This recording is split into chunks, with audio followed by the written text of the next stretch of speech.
안녕하세요, 여러분. Remember. 우리한테 정말 익숙한 단어죠? 그런데 이게 remember to do냐, remember doing이냐, 어떻게 쓰느냐에 따라서 의미가 확 달라진다는 사실 알고 계셨나요? 오늘은 바로 이 미묘하지만 정말 중요한 차이점들을 하나하나 확실하게 짚어보려고 합니다. 그럼 바로 시작해 볼까요? 네, 바로 이 질문입니다. Remember to do랑 Remember doing. 와, 이거 정말 많은 분들이 헷갈려 하시더라고요. 하지만 전혀 걱정 마세요. 오늘 저랑 같이 공부하고 나면 이 둘의 차이 아주 명확하게 구분하실 수 있을 거예요. 제가 도와드릴게요. 자, 오늘 우리가 함께 떠나볼 예정입니다. 먼저 remember라는 단어의 진짜 속뜻, 그 핵심 의미부터 파헤쳐 볼 거고요. 그리고 가장 중요한 미래 시제와 과거 시제에 따른 차이를 집중 분석할 겁니다. 그 다음엔 감정을 담아서 기억하는 법, 또 다른 사람들은 나를 어떻게 기억하게 될까? 그리고 마지막으로 기억이 전혀 나지 않을 때 쓰는 표현까지 차근차근 전부 살펴볼게요. 자, 그럼 첫 번째 파트, Remember의 핵심 의미입니다. 이 단어가 정말로 의미하는 게 뭘까요? 모든 뉘앙스를 제대로 알려면 역시 가장 기본부터 탄탄하게 다져야겠죠? Remember라는 단어, 알고 보면 라틴어 리메모라리에서 왔다고 해요. 뜻이 뭐냐면 다시 마음으로 가져오다 라는 아주 멋진 의미를 가지고 있습니다. 그러니까 이 단어의 핵심은 저 멀리 과거에 있던 경험이나 사실을 바로 지금, 현재의 내 마음속으로 불러오는 그 행위 자체에 있는 거죠. 그럼 우리가 또 자주 쓰는 recall과는 뭐가 다를까요? 이게 아주 재밌는데요. remember가 그냥 무언가를 머릿속이나 마음속에 가지고 있는 자연스러운 상태에 가깝다면 recall은 기억 창고에서 어떤 정보를 애써서 적극적으로 끄집어내는 그런 능동적인 행위에 더 가까워요. 훨씬 더 노력이 들어가는 느낌이죠. Memorize와의 차이점도 알아두면 정말 유용해요. Remember는 이미 무언가를 알고 있는 그 결과, 그 상태를 말하는 거고요. Memorize는 그 상태에 도달하기 위해서 열심히 공부하고 외우는 과정을 뜻합니다. 하나는 결과고 하나는 과정.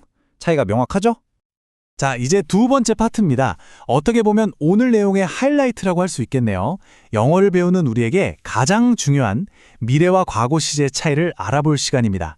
이 부분은 실제로 한국에서 대학 입시 문제로도 나올 만큼 정확한 구분이 아주 중요한 핵심 문법 포인트예요. 먼저 remember to 다음에 동사 원형이 오는 경우부터 볼게요. 이건 완전히 미래를 향해 있어요.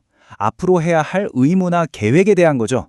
핵심은 뭐냐? 바로 아직 하지 않은 일을 잊지 않고 기억하는 거예요. 심리학에서는 이걸 미래 기억이라고 부르기도 한데요. 앞으로 할 일을 기억하는 능력이죠. 아주 일상적인 예문을 한번 볼까요? 제가 천천히 한번 읽어볼게요. Remember to lock the door when you leave. 너 나갈 때 문 잠그는 거 잊지 마. 이런 식으로 앞으로 해야 할 일을 알려주고 상기시켜주는 말이에요. 자, 그런데 반대로 remember 다음에 동사에 ing 형제가 오면 상황이 180도 달라집니다. 이건 완전히 과거를 돌아보는 거예요. 기억이나 경험에 대한 거죠. 즉, 이미 일어났던 과거의 어떤 순간을 회상하는 것을 의미합니다. 이건 과거 기억, 즉 지나간 일을 떠올리는 것과 관련이 깊어요. 이 예문도 한번 보시죠. I remember meeting her at the party last year. 나 작년 파티에서 그녀를 만났던 거 기억나. 이건 이미 일어났던 과거의 경험을 지금 떠올리는 그런 상황인 거죠. 자, 그럼 머릿속에 확실히 정리해 볼까요? Remember to do는 앞으로 해야 할 미래의 의무. Remember doing은 이미 겪었던 과거의 경험. 하나는 미래를 보고 하나는 과거를 돌아보는 기억. 이 핵심적인 차이 이제 확실하게 감이 오시죠? 자, 그럼 세 번째 섹션으로 넘어가 보겠습니다. 이번에는 딱딱한 문법을 넘어서 감정을 담아서 기억하는 법에 대해 알아볼 거예요. remember라는 단어는 단순히 사실만 떠올리는 게 아니라 우리의 감정을 전달하는 데에도 정말 멋지게 쓰일 수 있거든요. Remember fondly 라는 표현 혹시 들어보셨나요? 이 표현은 따뜻하고 긍정적이고 애정이 듬뿍 담긴 감정으로 누군가나 무언가를 기억한다는 뜻이에요. fondly 라는 이 단어 하나가 기억 전체에 따스한 온기를 불어넣어주는 느낌이랄까요? 예를 들면 이런 문장이죠. She remembers her grandparents fondly. 그녀는 자신의 할아버지, 할머니를 아주 애틋하게 기억한다. 이 문장만 들어도 뭔가 마음이 따뜻해지는 긍정적인 감정이 확 느껴지지 않으세요?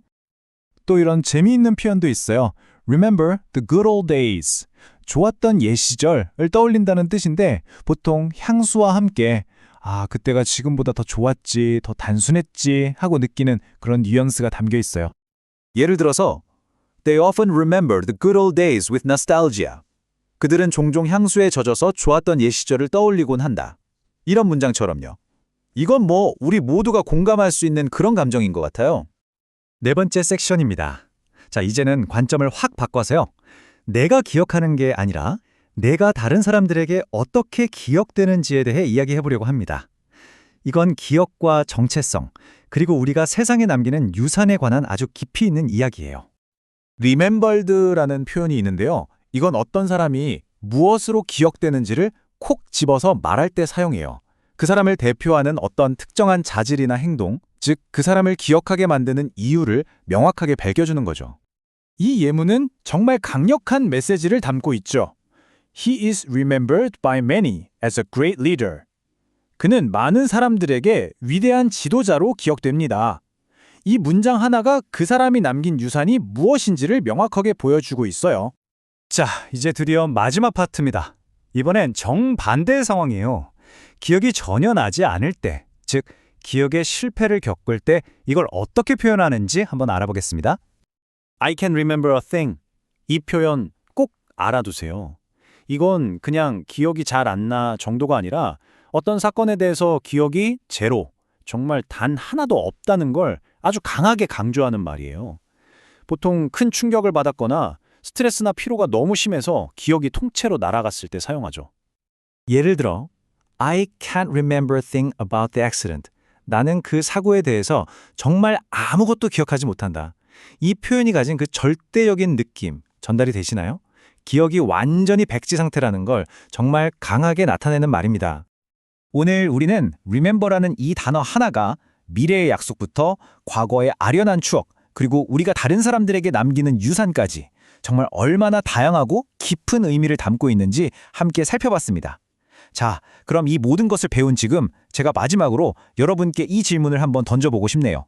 여러분은 무엇으로 기억되고 싶으신가요?